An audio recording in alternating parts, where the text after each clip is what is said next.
한국 근현대사 그러면 거의 무슨 고유명사처럼 강만길 교수 딱 이렇게 저희들은 인식이 돼 있거든요. 그 책이 우리 선생님께서 생각하실 때도 가장 대표적인 역작이라고 생각하십니까? 역작이라기보다는 우리가 일제시대에 네. 역사학을 하는 분들이 우리 선배 선생님들이 근대사, 현대사를 할 수가 없었어요. 네. 왜냐하면 근대사는 일본이 침략해 들어오는 과정이고 네. 현대사는 일본이 다스리는 과정이고 네. 이래서 못했었는데 지금 다 중세사에서 다 끝났죠. 거의 네네. 다. 그래서 이제 우리는 이제 해방 후에 대학에 들어갔으니까 네. 근대사, 현대사를 해야 되겠다. 네. 이래서 시작한 겁니다. 아마 네. 그래서 한국 근대사, 현대사를 일반 사람들이 읽을 수 있는 교과서 비슷하게 쓴 거는 내가 아마 처음 아닌가 아마. 네. 네. 네. 그래서 호응도 좋았고 네. 네. 또 그러다 보니까 책임감도 생기고 네. 역사를 올바르게 써야 되고 가르쳐야 한다는 책임감도 생기고 네. 이래서 하다 보니 분단 시대란 말도 스스로 만들어내기도 하고 그렇게 네. 되었습니다. 네. 지금 선생님께서 몇 년 전에 펴내신 분단 고통과 통일 전망의 역사 도서출판 선인 이게 이제 2013년도에 내셨던데 요 책에도 보면 지금 말씀하신 부분이 나와 있더라고요. 고대사, 중대사를 치중하고 근대사, 현대사를 다루지 못한 것도 역사학계의 아픔이다. 이것도 또 하나의 역사의 질곡이다. 이런 말씀 하셨는데 조금 더 그 말씀을 더 해주시면 좋겠습니다.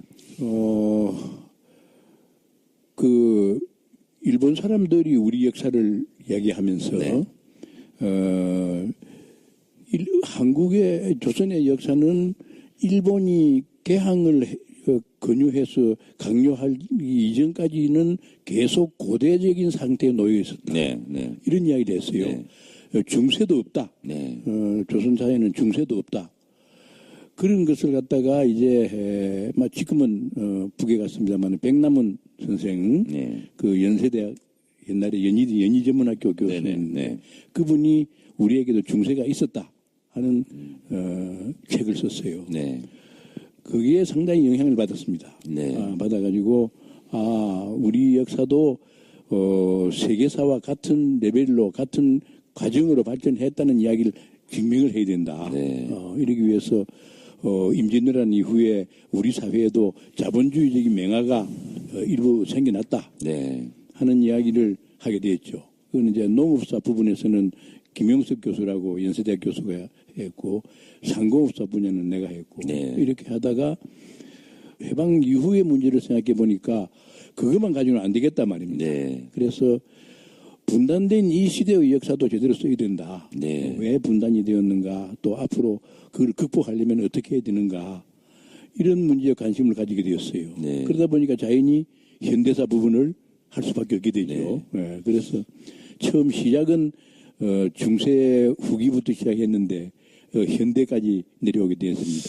그러니까 일제치하를 겪고 또 전쟁 이후에 사실은 근대사 현대사를 하는 것이 정권을 담당했던 일본 총독부나 아니면 이승만 정부나 좀 불편한 진실이 드러나는 것이 좀 꺼림직했겠죠.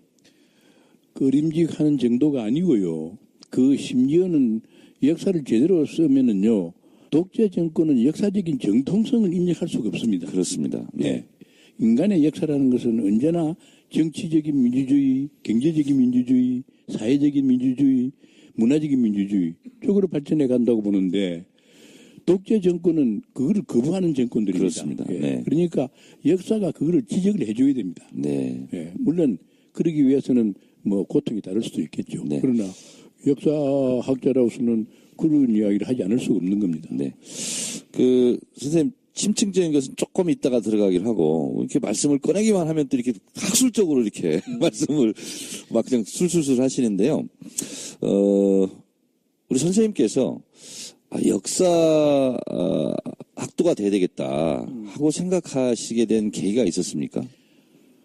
중학교, 옛날에는 중학교 6년제였는데, 네. 중학교 5학년 때 6.25 전쟁이 벌어졌어요. 네. 고향은 마산이시라. 마산인데, 네. 마산이 최전방이었습니다. 네. 마산만 함락되면은 대구가 남아있어 봐야 소용없어요. 네. 부산으로 바로 갈 테니까. 네네. 그야말로 참 풍전등화였죠. 그럴 때 이제 대학에 들어가게 됐어요. 네. 1952년에 대학에 들어갔습니다. 5위 학번이십니까? 5위 학번입니다. 네. 요새 말로 하면은 우리 때는 학번이라는 게 학번은 군사정부가 만드는 겁니다. 네. 그전에는 학번 없어요. 아, 없었습니까? 4학년도 1학년 보고 김형, 이형 하지 예제 안 해요. 아. 왜? 대학생은 성인 아니에요. 지성이니까. 그럼요. 그런데 네. 군인들이 학번을 만들어가지고 학번이 하나만 낮아도 예제야. 이 군대식이지. 그러니까 거의 군번처럼 그렇죠. 그렇게 대학도 좀 지배하려고 그렇게 돼버렸죠. 그렇게 했군요. 그래서 이제 52년에 대학에 들어가면서 두말 없이 역사과를 택했어요. 네. 역사 공부를 해야 되겠다. 근데 선생님 부모님도 그걸 원하셨습니까? 우리 부모님은 그런 문제에 관심을 가질 정도의 지식인이 못 됐어요. 아, 예. 이래서 우리 집안에서는 내가 처음으로 대학에 들어간 사람이니까. 네. 저도 그렇습니다. 그래서 전적으로 내가 택한 거죠. 네. 내가 택했고 내가 그 자서전에서도 그런 이야기를 썼는데 그때는 대부분의 사람들이 이 문과에서는 정치관이 경제과가 인기였습니다. 네. 그런데 나는 1지망도 사학과, 2지망도 사학과였어요. 네. 그게 이제 그 교수님들에게 특히 신석호 교수라고 네, 국사 교수님이 계시는데 그분에게 눈에 좀 띄었던 것 같아요. 네. 그래서 왜 그러냐. 평생 역사 공부할 생각입니다. 네. 어떤 역사 공부하겠냐. 우리 역사 하겠다고. 네. 그래서 역사 공부를 하기 시작한 겁니다. 그러면 대학 역사 사학과 선택하기 전에 고등학교도 다니셨을 거 아니에요. 근데 고등학교 때 그런 생각 하셨습니까? 그럼요. 왜냐하면은 해방 전에는요 우리 역사를 전혀 배울 수가 없었습니다. 네. 그런데 내가 요새 말로 하면 소학교 6학년 때 해방이 되었어요. 예. 그 다음에 이제 중학에 들어갔죠. 네. 그때 비로소 이제 당군도 알게 되었고 고구려 신라백제도 알게 되었어요.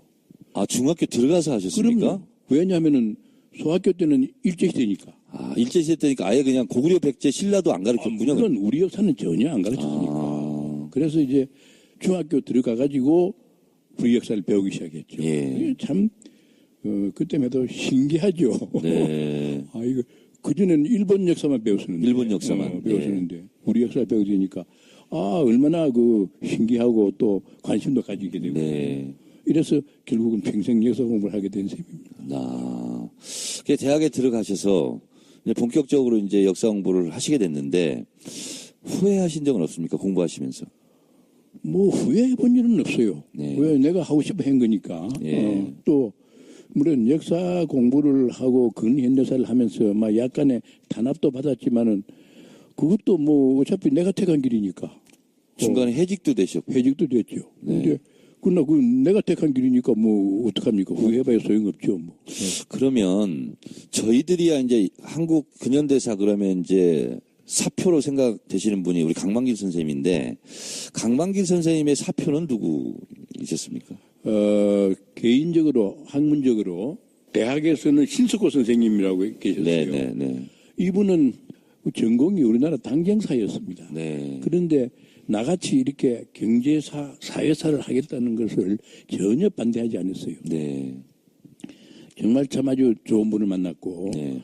그 다음에 아까도 말했지만은 우리 역사가 후진적인 역사가 아니고 일반사와 같은 발전을 한 역사다 하는 힌트를 받은 것은 아까 말한 백남훈 선생의 네. 책입니다. 백남훈 선생님. 네.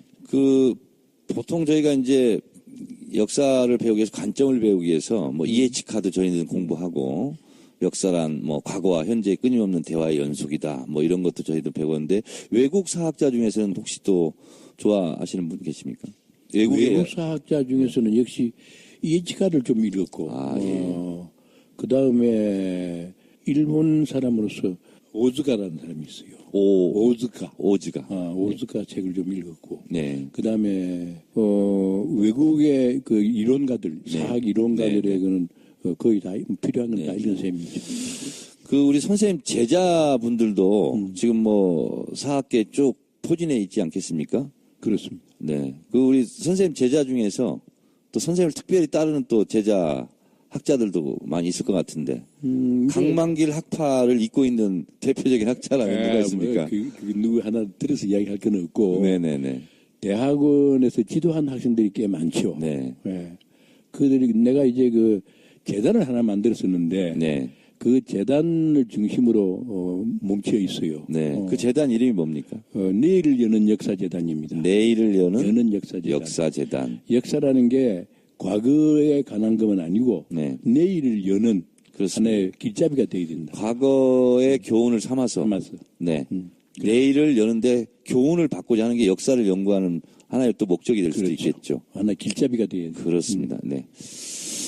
그러면 우리 선생님 들어가는 말로 문재인 대통령, 문재인 정부가 지금 들어섰습니다. 이게 한국 현대사에서는 어떤 의미를 우리가 부여할 수 있을까요? 우리가 이제 그 해방이 되면서 이제 분단이 되었지 않습니까? 네. 분단이 되면서 이제 이승만 문민 독재 시대, 네. 그다음에 박정희, 전두환 무인 독재 시대 네. 이렇게 되는데 그 중간에 우리가 이제 민주주의 시대가 한 10년 있었지 않습니까? 네. 김대중 노무현 정부. 노무현 정부 때.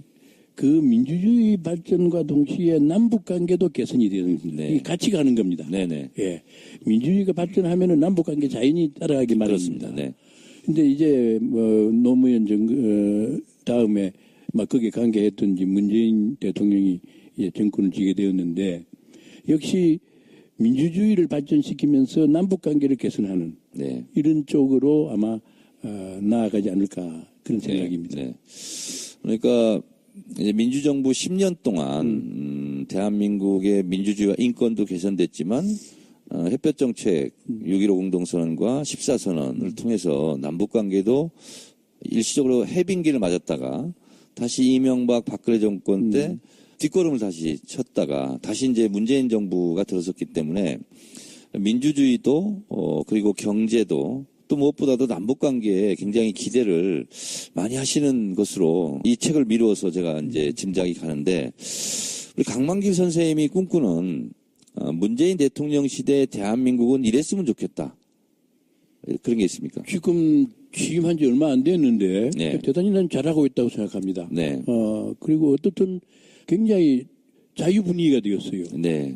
격식이 별로 없어지고 네네. 그게 되었고 다만 이제 남북 문제를 앞으로 어떻게 할 것인가 네. 하는 데가 이제 뭐 심지어는 박근혜 정부가 개성공단까지 문 닫아 버렸으니까 네네. 이걸 어떻게 할 것인가 하는 게 이제 아주 초미의 관심사지요. 네. 우리도 지금 이 문재인 정부가 남북 관계를 어떻게 열어갈란가 아주 대단히 아주 궁금하고 그렇습니다. 지금 문재인 대통령의 이제 인사 정책을 지금까지 한 것을 살펴보면 남북 관계는 연세대 문정인 교수님의 어드바이스를 많이 좀 들으실 것 같아요. 지금 분위기가. 그리고 실제로 김대중 정부나 노무현 정부 때도 문정인 교수가 좀 어드바이스를 한 것으로 알고 있고.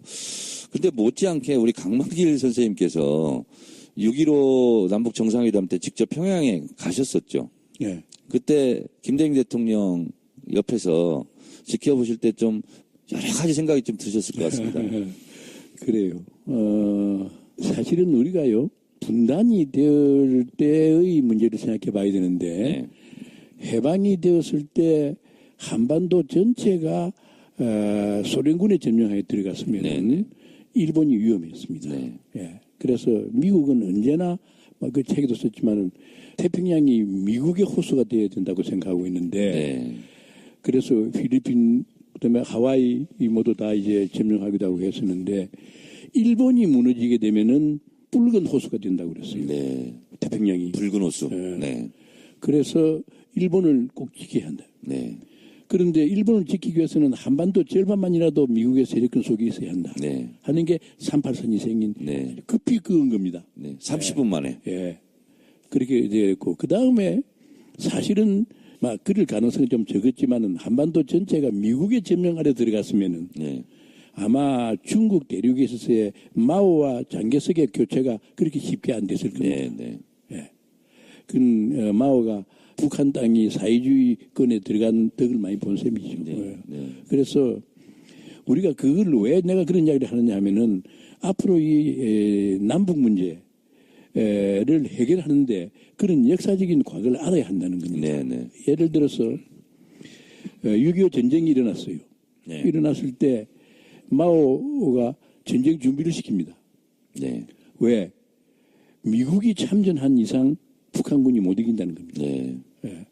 그리고 미국이 참전한 이상 미국 군대가 유엔군이라 그래도 그 미국군 중심의 유엔군입니다. 그렇죠? 네. 미국 군대가 38선에서 머무르지 않는다는 겁니다. 네. 더 올라온다는 겁니다. 그렇습니다. 그래서 전쟁 준비를 시킵니다. 네. 만주에다가 군사를 모읍니다. 네. 그리고 과연 그렇지 않습니까? 압록강까지 올라갔잖아요. 네네. 유엔군이. 네네. 그러니까 이제 밀고 내려왔죠. 그렇다고 다시 또 부산까지 가려고 하느냐? 그렇지는 않은. 선생님 그때 이 책을 보니까 저도 이제 깜짝 놀랐는데 소련 공군이 중국 인민군 옷 입고 네. 참전했습니까? 예, 맞습니다. 근데 그건 많이 안 알려져 있어요. 아, 그래요? 네네. 오, 대중적으로 많이 안 알려져 있습니다. 그렇습니까? 왜냐하면은 소련 군복을 입고 하면 3차 전쟁이 될 가능성이 높죠. 네. 그래서 왜냐하면 중국은 비행기가 없었습니다. 공군이. 아, 그때는 없었습니까? 건국한 지 1년밖에 안 됐으니까. 네, 네. 없으니까. 근데 미국은 얼마나 공군력이 셉니까? 네. 근데 소련도 미국이 쓰지 않아요. 네네. 그래서 중국 군대 옷을 입혀가지고 참전을 한 겁니다. 네. 사실상의 소련도 참전한 셈이죠, 결국은. 그러니까 지금 이제 선생님 말씀하시는 거 보니까 한국 현대사의 한 150년을 순서대로 얘기할 필요는 없을 것 같아요. 네. 왔다 갔다 하면서 필요할 때마다 여쭙고 말씀하시는 게 좋을 것 같습니다. 그러니까 한 1870년도 제 생각으로는 강화도 조약부터 지금까지 왔다 갔다 하면서 넘나들면서 좀 대화를 좀 해야 될 것 같은 생각이 듭니다. 교수님 실력상 뭐 충분히 가능하시잖아요. 아무런 질문을 해도 항상 준비가 되어 있으시니까. 그래서 지금 말씀하신 것이 이제 6.25 전쟁인데 뭐 전쟁도 이름을 어떻게 붙이느냐 이것이 이제 또 사관이기도 할 것 같습니다. 그런데 오늘은 그건 논의를 하고 그냥 6.25 전쟁으로 그냥 통칭해서 그냥 부르는 걸로 하겠습니다. 네. 우리 선생님께서는 주장하시는 것이 한국의 지정학적 위치상 대륙 세력과 해양 세력이 끊임없이 충돌하는 그런 화약구 같은 것이 바로 한반도의 지정학적인 어떻게 보면 운명이라면 운명이다. 이렇게 강조하시는데 조금 그것을 좀 설명해 주시죠. 이거는 내가 처음 한 말이 아니고 네. 외교사학 쪽에서 한 말입니다. 네. 제국주의 시대의 경우에 네. 한반도 전체가 해양 세력권에 들어가면은 네. 일본을 비롯한 그 배후에 미국이 있고 미국, 예. 또 옛날에 영국도 배후가 됐고 네. 들어가면은 해양 세력이 대륙을 침략해 들어가는 다리가 된다고 그래요. 네. 한반도가. 네. 그 다음에 반대로 한반도 전체가 대륙 세력권에 들어가게 되면은 네. 예를 들면은 대중 러시아가 조선의 황제를 갖다가 영사관에다 들여다 놓고 네. 저 마산에다가 군항을 만들려고 아관 하는데 파천. 네. 이런 것도 있었고. 이럴 때는 한반도가 일본의 심장부를 겨누는 칼이 된다고 그랬어요. 네. 그래서 러시아 세력이 한반도에 뻗치니까 일본이 호들갑을 떨고 야단이 나서는데 일본 독자적으로는 러시아하고 전쟁할 형편이 못 되었습니다. 네. 쓰기도 했는데 러일 전쟁의 비용을 뭐 18억 엔인가 잡았는데 일본 사람들이 네. 일본의 연간 세입이 2억 엔밖에 안 돼요. 네. 그거를 갖다가 영국과 미국이 12억 엔을 빌려줍니다. 실제로 그랬습니까? 예. 네. 그래서 노일 전쟁에서 겨우 이겼습니다. 네. 그러고 나서는 어떻게 합니까? 한반도를 갖다가 다리로 삼아가지고 만주를 침략하고 그렇습니다. 중국을 침략하지 않습니까? 나중에 태평양 전쟁까지. 그렇죠. 네. 네. 그거는 이제 중국 본토까지 침략에 들어가니까 네. 중일 전쟁에서 네네. 중국 본토에는 미국과 영국도 많은 이권을 가지고 있어. 네. 그냥 둘 수 없잖아요. 네. 그러니까 결국 이제 장개석이가 항복하지 않게 자꾸 도와주니까 네. 소위 원장 루트를 가요. 그러니까 결국 일본이 영국하고 미국하고 전쟁할 수밖에 없게 돼버린 거죠. 네. 그래서 이 한반도의 지정학적인 위치 이를 우리가 알아야 됩니다. 네. 알아야 되는데 그러나 숙명적으로 받아들여서는 안 돼요. 네. 왜냐하면 지금 세계가 변하고 있습니다. 네. 20세기가 아주 비참한 세기였는데 제국주의 전쟁, 세계 전쟁을 2번이나 했고, 네. 그렇죠. 그 다음에는 동서 냉전을 했고, 네. 이랬는데 그 20세기가 다 가기 전에 세계사가 지역 공동체가 생겨났어요. 네. EU를 비롯해서 그렇습니다. 아세안, 뭐 심지어는 아프리카 공동체까지 이야기하고 네. 있어요. 네. 그렇다면은 이제는 한반도가 제국주의 시대처럼 칼이 되거나 다리가 되는 게 아니고 예. 동아시아에 있어서 해양과 육지를 이어주는 평화 가교가 돼야 된다. 네. 평화 중심이 돼야 된다. 네. 지금 아세안은 잘하고 있습니다. 네. 근데 지금 동북아시아에서는 못 만들고 아세안 플러스 3국 지금 이러고 있어요. 네. 네. 네. 결국 여기는 동북아시아하고 동남아시아하고 합쳐가지고 동아시아 공동체가 만들어져야 된다. 네. 그런 과정 속에서 우리의 통일 문제 또 해결될 수 있어야 한다. 네. 네. 선생님, 이제 역사를 공부만 하는 걸로 그쳐서는 안 되지 않습니까? 역사의 교훈을 거울 삼아서 내일을 여는, 개척하는 하나의 또 길잡이가 돼야 되는 것이 또 역사를 공부하는 또 이유일 텐데요. 그래서 결국 우리 분단의 역사를 극복하고 통일의 시대, 또 한반도 통일 시대를 열어가기 위해서 우리 선생님께서 많은 노력도 하셨고 많은 생각도 계시는데 이 분단 고통과 통일 전망의 역사라는 책에 보면 우리가 통일을 하기 위해서는 분단된 원인을 먼저 진단을 잘 해야 된다. 그렇게 말씀하셨단 말이죠. 그런 면에서 분단도 갑자기 어느 때 된 것이 아니고 나름대로 그 전조의 역사가 있었더라고요. 그래서 우리 선생님께서는 병자호란부터 말씀을 하셨어요. 그게 무슨 말씀이시죠? 이제 그 광해군이 임진왜란 그 담당했습니다. 네. 선조는 피난가 있었고. 도망가 버리고 그때 망명까지 하려고 그랬더라고요. 그래, 중국을 가려고. 중국 가려고. 그랬는데 그 다음에 청나라가 일어나게 되었죠. 네. 일어나가지고 광해군은 청나라와 명나라 사이에 중립 정책을 썼습니다. 네. 그러는데 그거를 빌미로 해가지고 인조가 네. 인조 반정이 일어납니다. 그렇습니다. 네. 그래서 인조가 친명 정책을 쓰게 됩니다. 네. 그랬다가 이제 청나라 침략을 받게 되죠. 국제 정세에 대한 오판이라고도 볼 수가 있죠, 그러니까. 일종의 명분주의에 그러니까요. 거죠. 예. 구한말처럼. 네. 그래가지고는 결국 이제 병자호란을 당하지 않습니까? 네. 그러니 뭐 완전히 뭐 항복할 수밖에 없지 않습니까? 치욕. 네. 그리고 그 이유는 물론 직접 식민지는 아니지만은 속국으로 살아가고. 네. 종속 관계. 네. 그런데 거기에 병자호란 때 인질로 잡혀갔던 소현세자가 있어요. 네. 그 인조의 큰아들입니다. 네. 이 사람은 중국에 가서 보니까 청나라가 오랑캐가 아니란 말이에요. 네. 서양 문화도 많이 받아들이고 마데오르치를 만났습니다. 네. 중국에서. 그래서 오면서 많은 자료를 가지고 돌아왔어요. 소현세자가. 소현세자가. 근데 그 왕이 개성권자입니다. 네. 그래서 아버지에게 인조에게 청나라 그렇지 않습니다. 오랑캐가 아닙니다. 네. 하고 이야기하니까 아니 삼전도에서 항복했던 울분이 남아있는 인조가 네. 아들 죽여버렸어요. 아, 그랬습니까? 네. 네. 너 헛소리 하지 말아라. 그러고 며느리 손자까지 다 죽여버립니다. 네. 그리고서는 둘째 아들을 왕으로 삼았습니다. 그게 효종이 복림대군 네. 효종입니다. 효종. 그러면서 북벌론을 내놓습니다. 네. 근데 북벌이 됩니까? 청나라 어떻게 싸워요? 그러니까요. 어림도 없는 이야기지. 네. 그때가 그 청나라의 태종 누르하치. 예. 누르하치 때 전체 전성기였고 제가 중국 가 보니까요. 청나라 그 누르하치 묘 엄청 크더라고요. 가봤죠. 네네네. 나도 가봤어요. 그 위세가 대단하더라고요. 그런데 북벌론에서 다음에 이제 실학자들이 네. 북학론을 내놓지 않습니까? 네. 그 기간이 200년이 걸립니다. 네. 200년이 걸립니다. 홍대용 뭐 이런 분이 북학파 맞습니다. 맞죠? 예, 네네. 실학자들인데 네. 그게 하면 또 크게 실패를 했죠. 실패했습니다. 그 다음에 정조가 이제 왕위에 올랐는데 네. 정조는 수원성을 쌓습니다. 네. 아주 그 유명한 일이죠. 실학자들, 정약용 같은 실학자들도 오고. 네. 그런데 갑자기 죽어버립니다. 네. 그러면서 결국은 또 요새 말로 하면 보수 세력들이 네. 정권을 계속 지게 됩니다. 실학이 몰락하고 실학파들이 다 몰락하고. 네. 그래서 우리는 일본의 맹키유신 같은 것도 네. 중국의 신의 혁명 같은 것도 못 가져보고 네. 네. 결국은 일본의 식민지로 전락하고 말았습니다. 네. 네. 그러니까 우리는 구한말에 일본이 일어나고 있고 또 중국 청나라가 이렇게 강대해지고 또 제정 러시아의 힘 이런 것을 전혀 모르는 상태에서 아니 모르는 게 아니고 네. 알긴 알죠. 외면했습니까? 아니 중립화를 해야 된다. 영세 국외 중립을 해야 한다는 방법입니다. 네네. 그 이제 김옥균이도 그 이야기를 했고, 네네. 육일준도 그 이야기를 했고, 네네. 또 외국인들도 여기 와 있는 사람들 붙들러 간 사람도 이야기를 네네. 하고.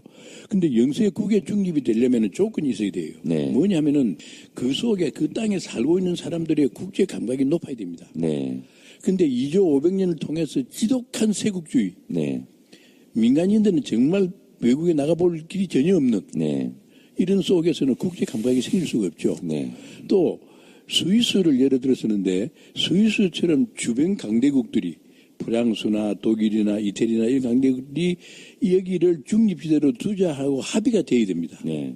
근데 일본처럼 기어이 한반도를 먹고 대륙으로 진출하겠다. 네. 이런 나라가 있고 그것을 갖다가 미국, 영국이 도와주고 네. 이렇게 되는 때는 영세 국외 중립이 될 수가 없어요. 네. 지금 여러분 이 방송은 대한민국이 낳은 아주 위대한 사학자 고대 강만길 전 교수님과 지금 분단의 과정, 분단의 원인 부분을 지금 진단하고 있습니다. 다소 여러분들이 좀 생소한 내용이 있을 수 있습니다. 학술적이기도 하지만 그 당시를 살았던 우리의 선조들 굉장히 심각한 문제였을 뿐만 아니라 저희가 사는 지금 이 시대까지 그 시대가 지금 이어져 오고 있기 때문에 우리가 중요하게 그 시대를 좀 자세히 들여볼 필요가 있어서 제가 선생님께 지금 자세하게 그 과정을 여쭤보고 있습니다. 선생님, 일본은 호시탐탐 대륙으로 뻗어가려고 그랬고 또 대륙은 또 그거를 또 허용하지 않으려고 하는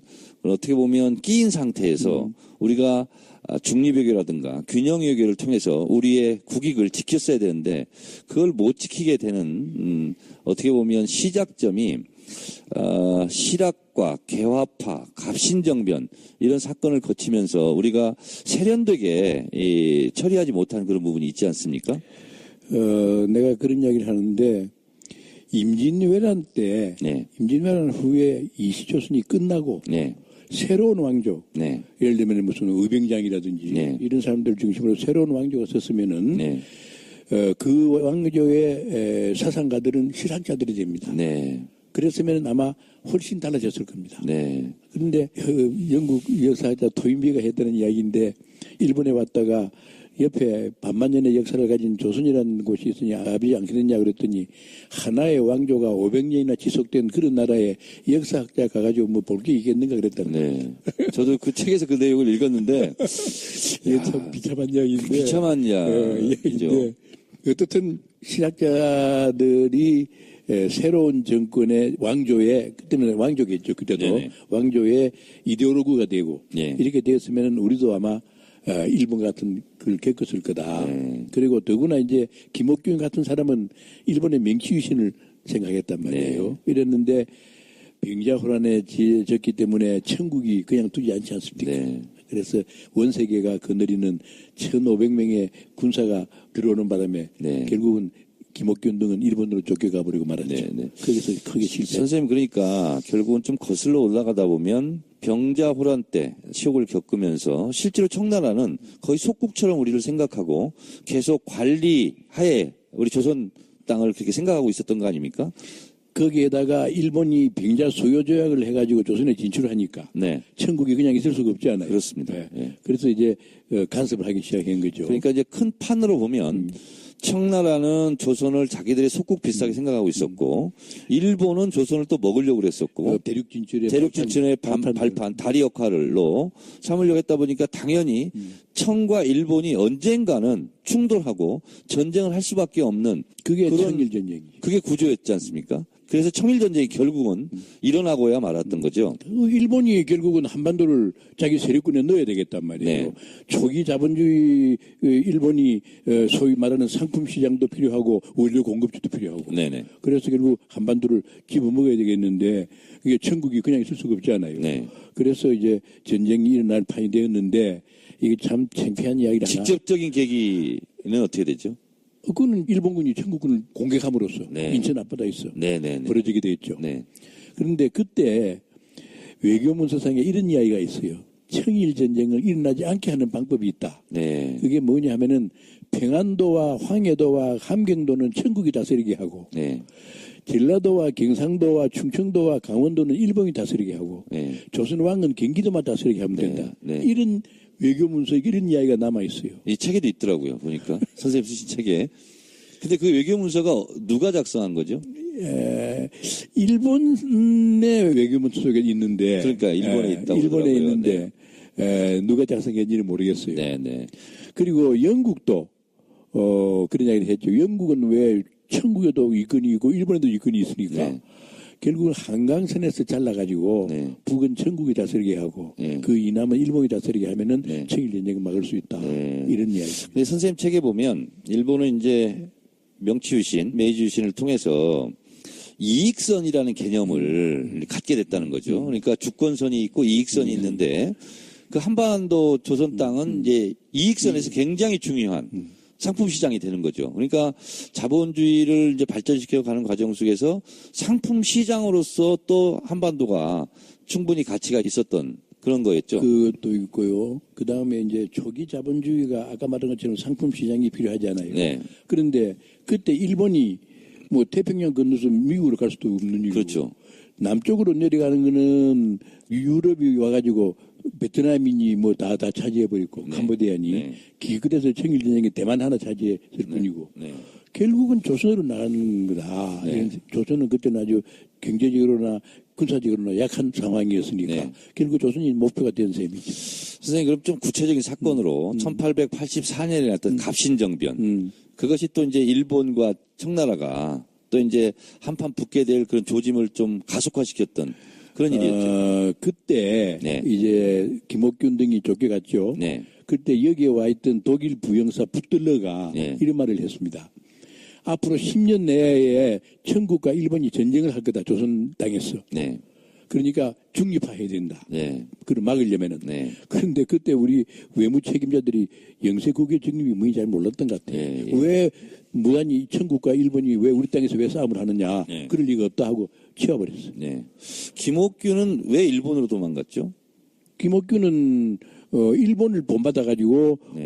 명기유신 같은 것을 하려고 생각했었고 또 그전에도 일본에 갔었어요. 네. 그 갑신정변 전에도 일본에 다녀왔습니다. 네, 네. 다녀와가지고 일본을 많이 본받아서 명기유신 같은 걸 하려고 그랬죠. 김옥균 선생은 그러니까 일본에 가서 공부도 하고 일본의 문물을 보면서 우리도 이렇게 좀 빨리 발전을 시켜야 되겠다 이런 생각을 갖고 있었군요. 그러면서 외교적으로는 자꾸 뭐 친일 하는데 네. 김옥균이가 중국의 외교 책임자 이홍장에게 보낸 편지가 있습니다. 네. 거기에 보면은 중립화, 네. 조선을 중립화시켜야 한다고 네. 했어요. 근데 결국은 갑신정변은 3일 천하로 끝나고 그리고 나서 그 조선 조정의 전국은 어떻게 바뀌었었습니까? 완전히 친청파 중심이 되어버렸죠. 그렇죠.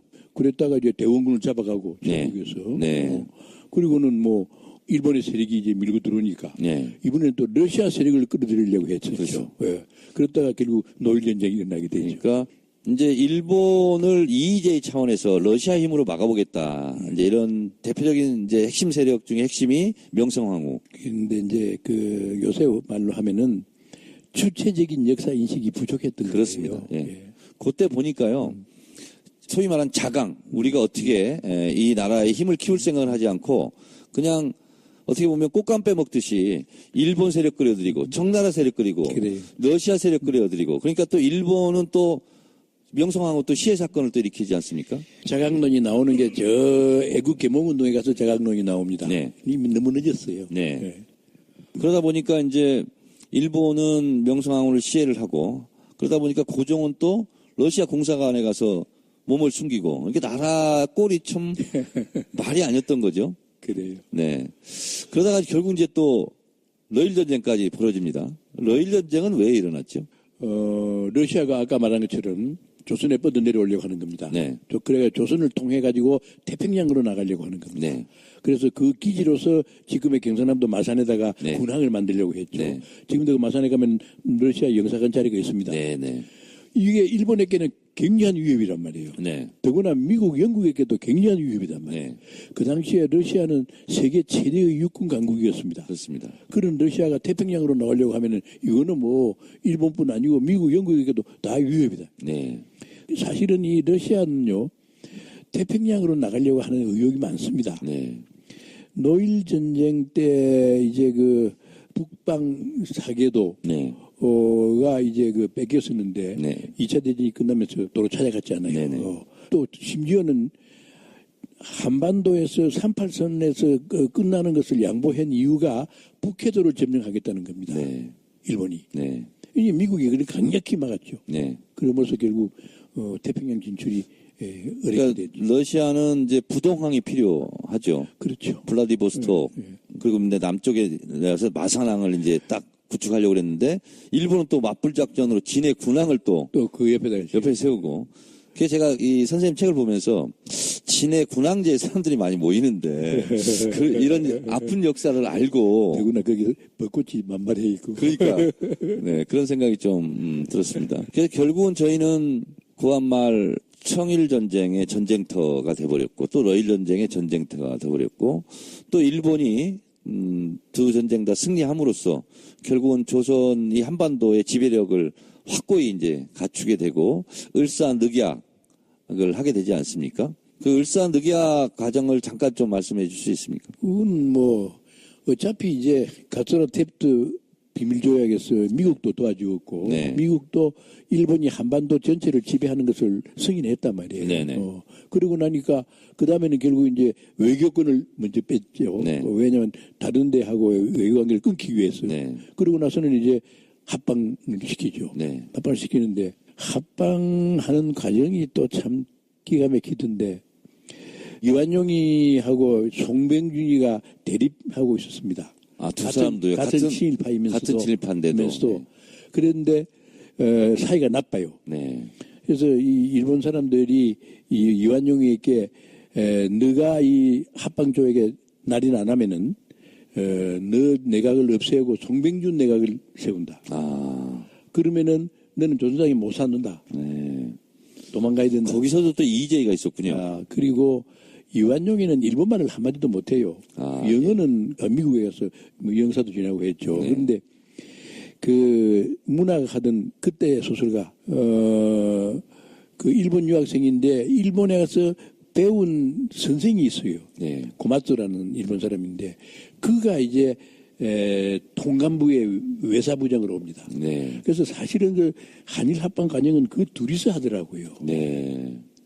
그래가지고 결국은 이제 고종은 이태왕으로 하고 순종은 이왕으로 하고 네, 뭐 이래가지고 결국 한일 합방이 돼버리죠. 혈은 룰슨 2인직. 그러니까 결국은 1910년 그 통안에 한일 합방이 있는데 결국은 뿌리를 찾고 가다 보면 병자호란 때부터 실제로 그게 이제 켜켜이 쌓여서 결국은 극복하지 못하고 우리가 이제 일본의 속국이 되는 이런 불행한 역사가 이제 시작이 되는데 근데 이제 제가 선생님 책을 읽으면서 참 기가 막혔던 것이 그 당시 어쨌든 우리 국권을 수호하고자 의병들이 일어났고 잡혀간 사람은 한 2, 3만 명 되고 한 14만 명이 일어났는데 해산당한 우리 정식 군대가 8천 명밖에 안 됐다. 그렇습니다. 우리가 그렇게 힘이 없었습니까? 그런 대한제국이 그 군인이 한 8천 명밖에 안 됐어요. 네. 그러니까 그 8천 명 군사 가지고 어떻게 지키겠어요? 영토를. 그러면요 안 되죠. 네. 그런데 여기 내 썼는지 모르겠는데 소위 한일 합방 조약이라는 거, 한일 합방 조약이 합법적이냐? 이게 일본의 조선 지배가 조약에 의한 합법적인 지배냐? 네. 아니면은 14만 명이나 있었던 의병을 탄압한 침략 지배냐 하는 문제가 있습니다. 네. 그런데 8.15가 되면서 연합국이 네. 노일 전쟁에서 뺏었던 북이 50도 이남의 사하린 땅은 네. 소련에게 넘겨주었고 네.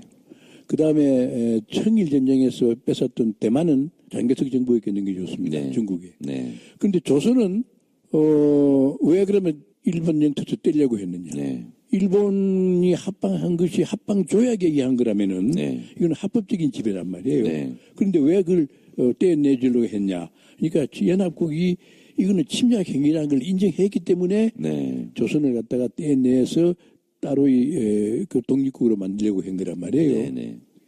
그런데 1965년에 한일 협약을 맺으면서 그 이야기가 못 들어갑니다. 그걸 묻지 않았다면서요? 네. 따지지 않고. 심지어는요, 일본은 1945년 8월 15일부터 한일 합방 조약은 무효다. 네. 이렇게 생각하고 박정희 정부는 한일 합방조약이 맺어졌던 1910년 8월 29일부터 무효다고 인정한다. 네. 이런 식으로 해가지고 넘겨버렸어요. 네. 이래서 2010년에 우리가 일본의 일부 양심적인 세력하고 한일 합방조약 무효 선언을 했습니다. 네. 근데 그 소용없어요. 왜? 두 정부가 하지 않는 이상 소용없는 겁니다. 민간 차원에서 할 수 없는 거죠. 그러니까. 해봐야 소용없는 거죠. 네. 네. 1965년에 한일 협약은 그런 엄청난 역사적인 그러니까 이게 한일합방 그 조약을 보니까 내용을 보니까 불가역적 영원히 뭐 이런 내용이더라고요. 영원히. 보니까. 예. 그래서 우리가 그 뭐 한일 협약하면서 몇 불 받은 것도 배상금이 아니고 예. 뭐 천국금인가 뭐 좀 그랬죠. 3억 달러. 앞으로 이제 북하고 이제 또 이제 일본하고 이제 조약이 맺어져야 되겠죠. 네. 옛날에 전에 한번 조약이 맺을 뻔했습니다. 네. 일본 수상이 평양도 가고 했는데 결국 안 되고 말았죠. 네. 왜냐하면 미국이 조약을 맺지 않는데 일본이 맺을 수가 없지 않습니까? 그렇습니다. 이 미국도 왜 클린턴 정부는 가능성이 있었습니다. 네. 울브라이트가 평양에 가고 네. 조명국이 워싱턴에 가고 네.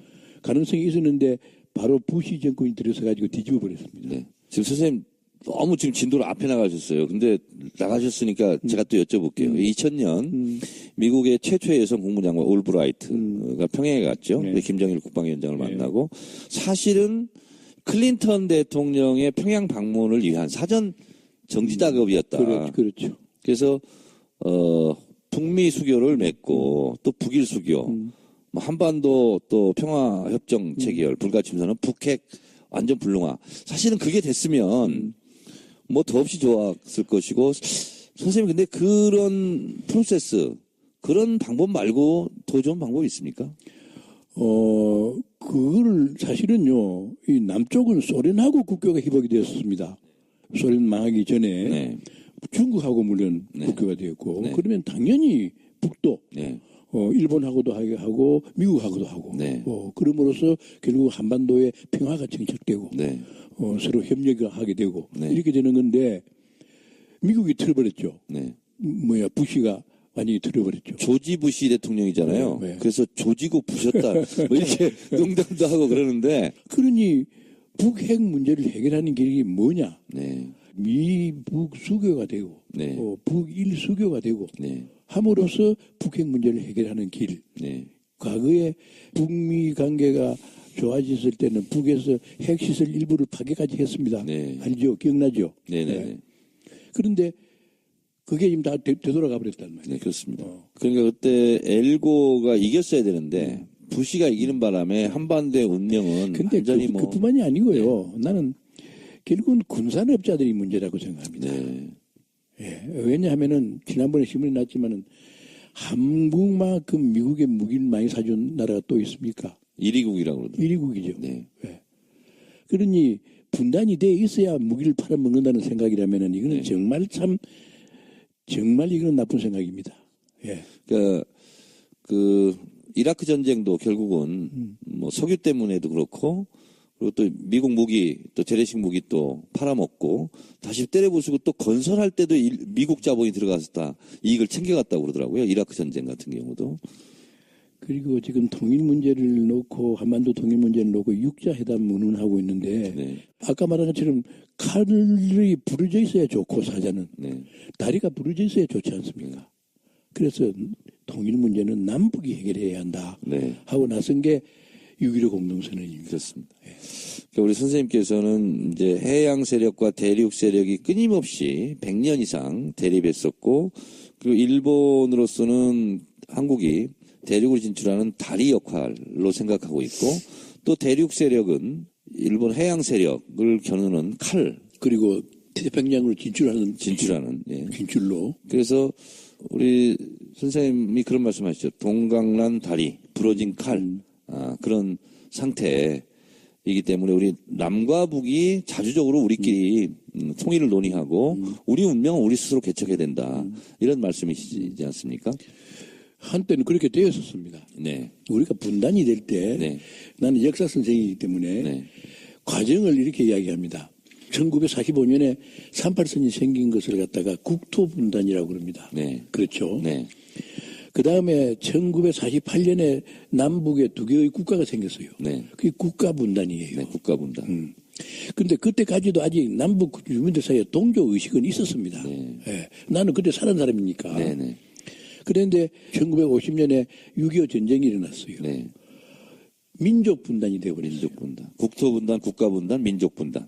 예, 완전히 서로 적이 되어버렸으니까. 네. 그랬는데 6.15 공동선언에 보면요. 이렇게 되어 있습니다. 앞으로는 남북이 서로 화해하고 협력한다. 네. 하는 게 있습니다. 그건 무슨 말인가 하면은, 민족 통일이 시작된다는 이야기예요. 네. 그 순간부터. 네. 사실 우리는요. 전쟁 통일이 안 된 곳입니다. 네. 3년이나 싸우고도 안 됐습니다. 그러면 흡수 통일도 안 된다. 안 된다. 왜? 네. 전쟁 통일과 흡수 통일의 과정은 다르지만 결과는 마찬가지거든요. 네, 그렇습니다. 그러니까 안 되는 곳이다. 네. 그래서 평화 통일하자 그랬다가 목숨을 잃었는데 조봉암이라는 사람이 네. 그 다음에는 독재 권력 아래서도 평화 통일론이 정착하게 되었습니다. 네. 그렇죠. 네. 그런데 그 민족 통일이 되고 나니까 네. 먼저 되니까 네. 일부 되니까 철도가 놓이고 개성공단이 생기고 네. 그다음에 금강산 관광길이 열리고 심지어는 노무현 때는 백두산 관광길이 되었습니다. 네네. 그다음에 해주공단 이야기가 나왔습니다. 그렇습니다. 14선언 그 노무현 김정일 회담 때 가장 노무현 맞습니다. 대통령이 주력으로 했던 것이 해주공단이라. 그러고 나면은 그 다음에는 원산공단이 생길 수 있습니다. 네, 그렇습니다. 예, 그러면은 민족 통일이 되기 시작하니까 국토 통일이 되기 시작하는 겁니다. 네. 내가 박근혜 정부가 개성을 문 닫기 일주일 전에 개성을 다녀왔어요. 아, 예. 왜냐하면 내가 그 남북 역사학자 협의회를 만들어 가지고 네. 개성 궁궐터를 지금 발굴을 하고 있습니다. 네. 궁궐터를 복원을 하려고 그래요. 네. 그럼 유네스코 기념 도시가 될 수 있고 해서 네. 그 바람에 갔었는데 개성이 많이 변했어요. 개성공단 그 몇 년 동안에. 아, 그렇습니까? 아파트가 많이 생겼어요. 아, 그래요. 거기에다가 사람들의 옷이 많이 달라졌어요. 아, 좀 화려해졌던가요? 물론 네. 많이 달라졌어요. 그러면서 우리 쪽에서 이제 영업하는 사람들이 네. 지금 하고 있는 게 개성공단의 1차 사업입니다. 네. 2차, 3차 또 있어요. 그렇습니다. 그 왜 하지 않느냐? 남쪽 정부가 못하게 한다는 거예요. 뭐 5.24 조치. 5.24 조치 때문에. 네. 야, 이거 참 그러다 곧 문 닫아버렸다고요. 예. 원래 개성공단이 창원시 모델이지 않습니까? 맞습니다. 800만 평의 공장, 1200만 평의 배우도시, 30만 노동자가 일하는, 그리고 10분의 1은 남쪽 노동자가 가서 일하는. 그렇죠. 그러면 뭐, 그게 통일이죠. 그리고 남쪽 그 기업들도 이익 많이 보고 있습니다. 이익 많이 그럼요. 받죠. 네. 그럼 그리고 우리 지금 철도만 그래 안 돼, 해서 뭐 우리 앉아서 좀 중국도 하고 러시아도 갑니다. 파리까지 기차 가죠. 타고. 파리까지. 파리까지 말이야.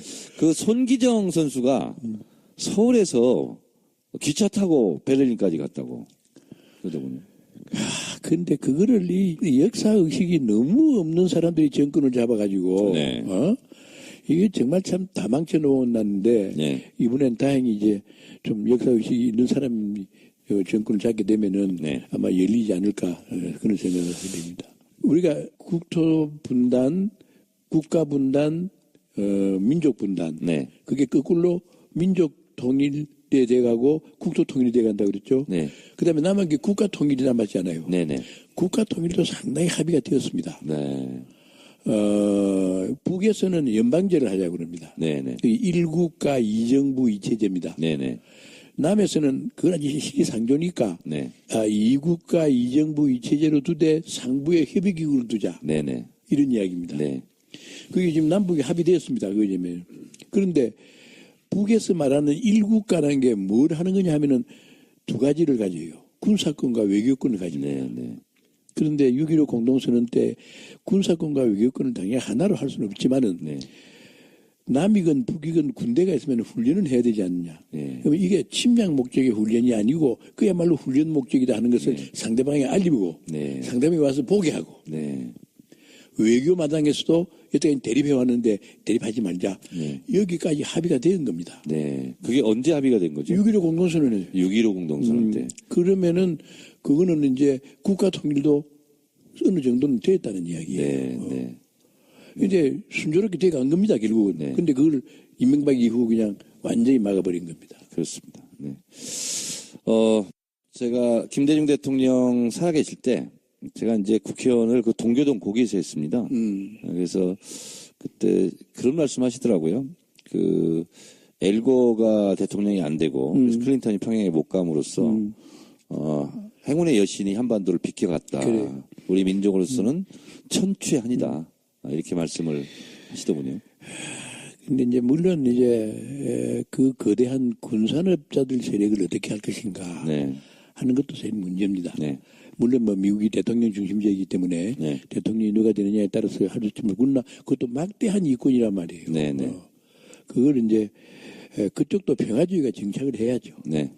네. 일부를 여기서 좀 마쳐야 될 것 같은데요. 우리 선생님께서는 우리가 이제 한반도 평화와 남북 대화를 위해서 육자회담을 해야 되는데 그 육자회담이 지금에만 있는 게 아니다. 예전에도 100년 전에도 그런 비슷한 게 있었다. 이게 무슨 얘기인지 그거는 잠깐 쉬었다가 2부에 우리 선생님 말씀을 들어보도록 하겠습니다. 라고 네, 국사 교수님이 계시는데 그분에게 눈에 좀 띄었던 것 같아요. 네. 그래서 왜 그러냐? 뭐 평생 역사 공부할 생각입니다. 네. 어떤 역사 공부하겠냐? 우리 역사 하겠다고. 네. 그래서 역사 공부를 하기 시작한 겁니다. 그러면 대학 역사 사학과 선택하기 전에 고등학교도 다니셨을 거 아니에요. 근데 고등학교 때 그런 생각 하셨습니까? 그럼요. 왜냐하면은 해방 전에는요 우리 역사를 전혀 배울 수가 없었습니다. 네. 그런데 내가 요새 말로 하면 소학교 6학년 때 해방이 되었어요. 예. 그 다음에 이제 중학교 들어갔죠. 네. 그때 비로소 이제 당군도 알게 되었고 고구려 신라백제도 알게 되었어요.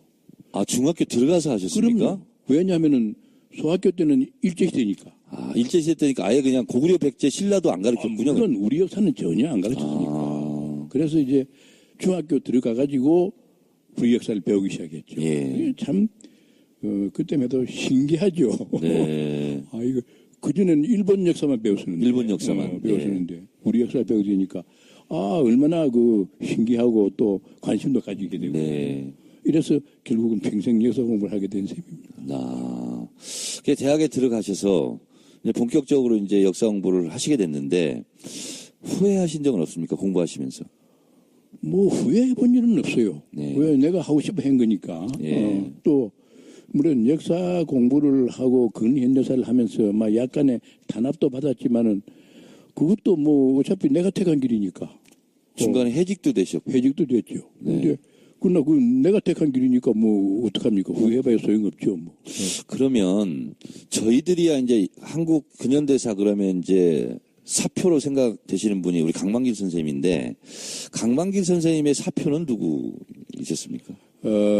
개인적으로 학문적으로 대학에서는 신석호 선생님이라고 계셨어요. 네. 이분은 전공이 우리나라 당경사였습니다. 네. 그런데 나같이 이렇게 경제사, 사회사를 하겠다는 것을 전혀 반대하지 않았어요. 네. 정말 참 아주 좋은 분을 만났고, 네.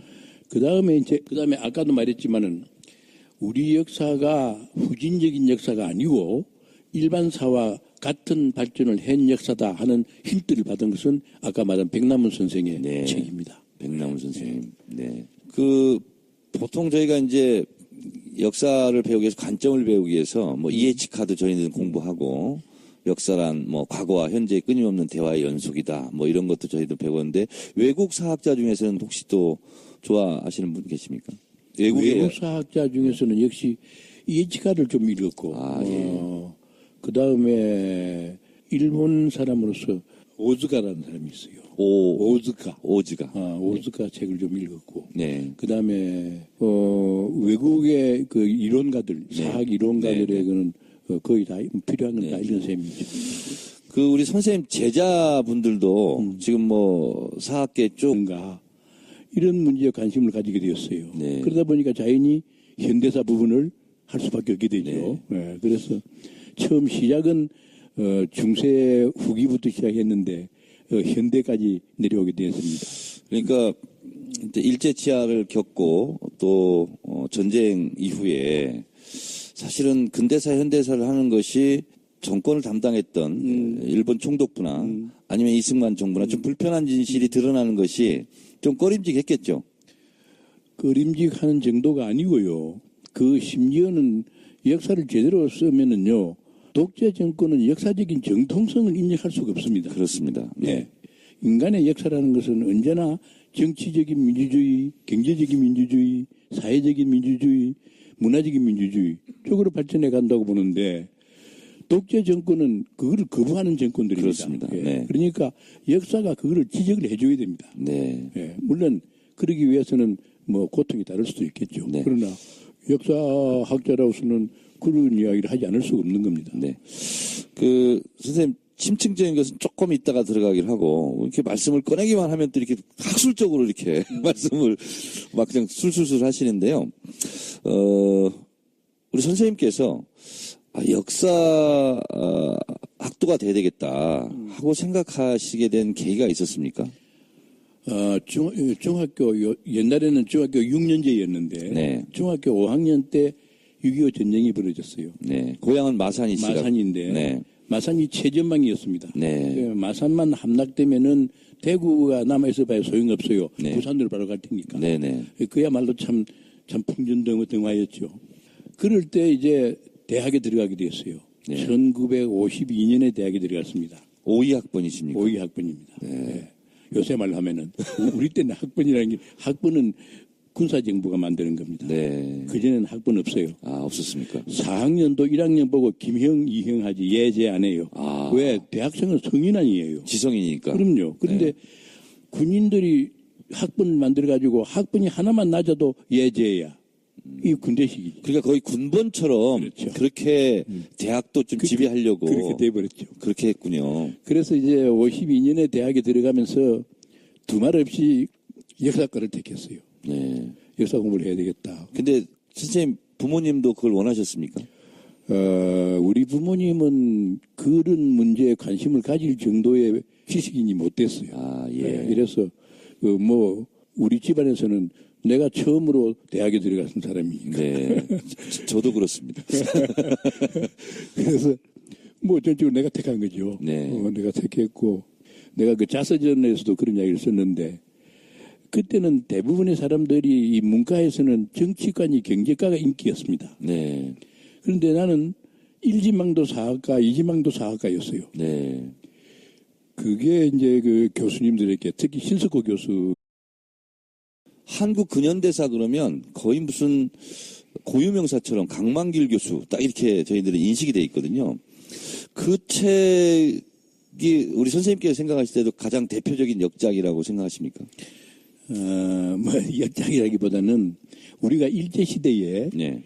역사학을 하는 분들이 우리 선배 선생님들이 근대사, 현대사를 할 수가 없었어요. 네. 왜냐하면 근대사는 일본이 침략해 들어오는 과정이고 네. 현대사는 일본이 다스리는 과정이고 네.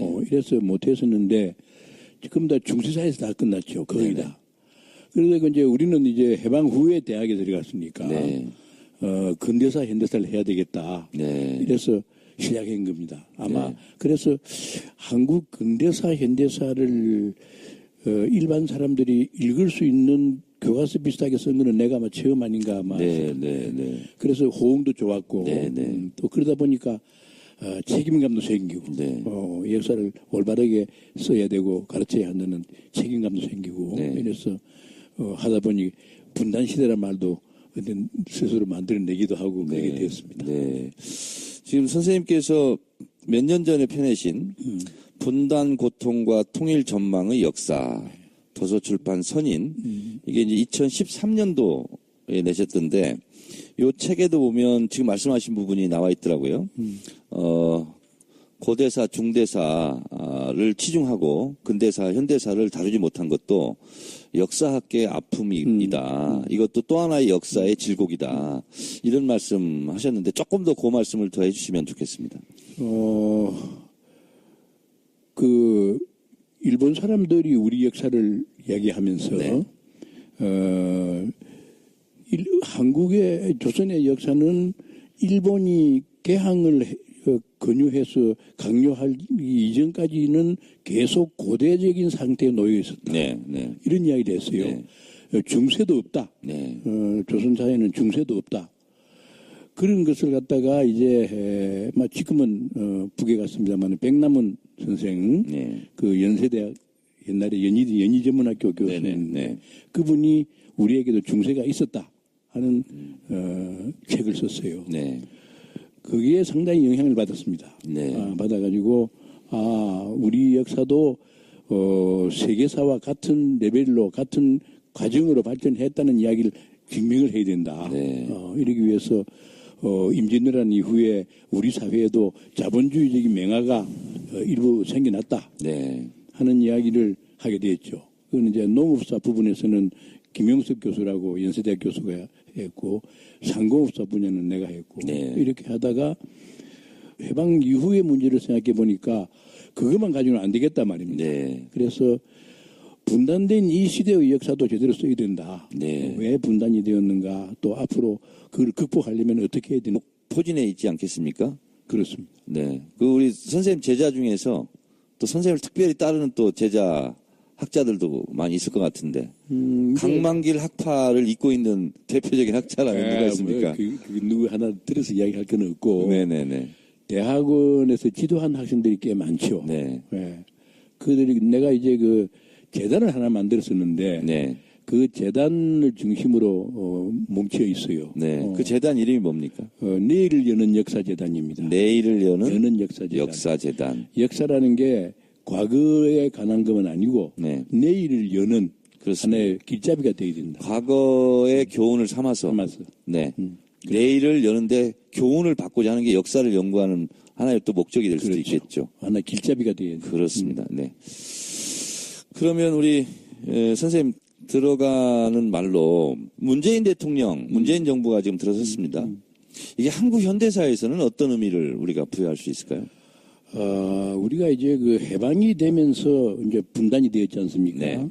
분단이 되면서 이제 이승만 문민 독재 시대, 네. 그 다음에 박정희, 전두환 무인 독재 시대 네. 이렇게 되는데 그 중간에 우리가 이제 민주주의 시대가 한 10년 있었지 않습니까? 네.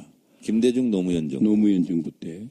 그 민주주의 발전과 동시에 남북 관계도 개선이 되는 겁니다. 네. 이게 같이 가는 겁니다. 네네. 예.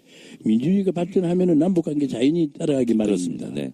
근데 이제 노무현 정부 다음에 막 거기에 관계했던 이제 문재인 대통령이 이제 정권을 쥐게 되었는데 역시 민주주의를 발전시키면서 남북 관계를 개선하는 네. 이런 쪽으로 아마 나아가지 않을까 그런 생각입니다. 네. 그러니까 이제 민주정부 10년 동안 대한민국의 민주주의와 인권도 개선됐지만 햇볕 정책 6.15 공동선언과 14선언을 통해서 남북관계도 일시적으로 해빙기를 맞았다가 다시 이명박 박근혜 정권 때 뒷걸음을 다시 쳤다가 다시 이제 문재인 정부가 들어섰기 때문에 민주주의도 그리고 경제도 또 무엇보다도 남북관계에 굉장히 기대를 많이 하시는 것으로 이 책을 미루어서 제가 이제 짐작이 가는데 우리 강만길 선생님이 꿈꾸는 문재인 대통령 시대의 대한민국은 이랬으면 좋겠다. 그런 게 있습니까? 지금 취임한 지 얼마 안 됐는데 네. 대단히 난 잘하고 있다고 생각합니다. 네. 그리고 어떻든 굉장히 자유 분위기가 되었어요. 네. 격식이 별로 없어지고 네네. 그게 되었고 다만 이제 남북 문제를 앞으로 어떻게 할 것인가 네. 하는 데가 이제 뭐 심지어는 박근혜 정부가 개성공단까지 문 닫아 버렸으니까 네네. 이걸 어떻게 할 것인가 하는 게 이제 아주 초미의 관심사지요. 네. 우리도 지금 이 문재인 정부가 남북 관계를 어떻게 열어갈란가 아주 대단히 아주 궁금하고 그렇습니다.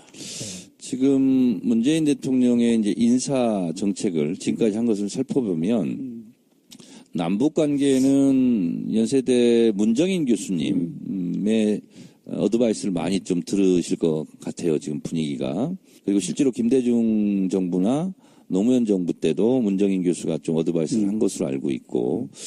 그런데 못지않게 우리 강만길 선생님께서 6.15 남북 정상회담 때 직접 평양에 가셨었죠. 예. 그때 김대중 대통령 옆에서 지켜보실 때 좀 여러 가지 생각이 좀 드셨을 것 같습니다. 그래요. 사실은 우리가요, 분단이 될 때의 문제를 생각해 봐야 되는데, 해방이 되었을 때 한반도 전체가 소련군에 점령하에 들어갔으면 일본이 위험했습니다. 예. 그래서 미국은 언제나 그 책에도 썼지만은 태평양이 미국의 호수가 되어야 된다고 생각하고 있는데, 그래서 필리핀 그다음에 하와이 모두 다 이제 점령하기도 하고 했었는데 일본이 무너지게 되면은 붉은 호수가 된다고 그랬어요. 태평양이 붉은 호수. 그래서 일본을 꼭 지켜야 한다. 그런데 일본을 지키기 위해서는 한반도 절반만이라도 미국의 세력권 속에 있어야 한다. 하는 게 38선이 생긴 급히 그은 겁니다. 30분 만에. 그렇게 되었고 그 다음에 사실은 막 그럴 가능성이 좀 적었지만은 한반도 전체가 미국의 점령 아래 들어갔으면은 아마 중국 대륙에 있어서의 마오와 장개석의 교체가 그렇게 쉽게 안 됐을 겁니다. 마오가 북한 땅이 사회주의권에 들어간 덕을 많이 본 셈이죠. 그래서 우리가 그걸 왜 내가 그런 이야기를 하느냐 하면은 앞으로 이 남북 문제 를 해결하는데 그런 역사적인 과거를 알아야 한다는 겁니다. 예를 들어서 6.25 전쟁이 일어났어요. 일어났을 때 마오가 전쟁 준비를 시킵니다. 왜? 미국이 참전한 이상 북한군이 못 이긴다는 겁니다. 그리고 미국이 참전한 이상 미국 군대가 유엔군이라 그래도 그 미국군 중심의 유엔군입니다. 그렇죠? 미국 군대가 38선에서 머무르지 않는다는 겁니다. 더 올라온다는 겁니다. 그렇습니다. 그래서 전쟁 준비를 시킵니다. 만주에다가 군사를 모읍니다. 그리고 과연 그렇지 않습니까? 압록강까지 올라갔잖아요. 유엔군이. 그러니까 이제 밀고 내려왔죠. 그렇다고 다시 또 부산까지 가려고 하느냐? 그렇지는 않아요. 선생님 그때 이 책을 보니까 저도 이제 깜짝 놀랐는데 소련 공군이 중국 인민군 옷 입고 참전했습니까? 예, 맞습니다. 근데 그건 많이 안 알려져 있어요. 아, 그래요? 대중적으로 많이 안 알려져 있습니다. 그렇습니까? 왜냐하면은 소련 군복을 입고 하면 3차 지진 될 가능성이 높죠. 그래서 왜냐하면 중국은 비행기가 없었습니다. 공군이. 아, 그때는 없었습니까? 건국한 지 1년밖에 안 됐으니까. 없으니까. 근데 미국은 얼마나 공군력이 셉니까? 근데 소련도 미국이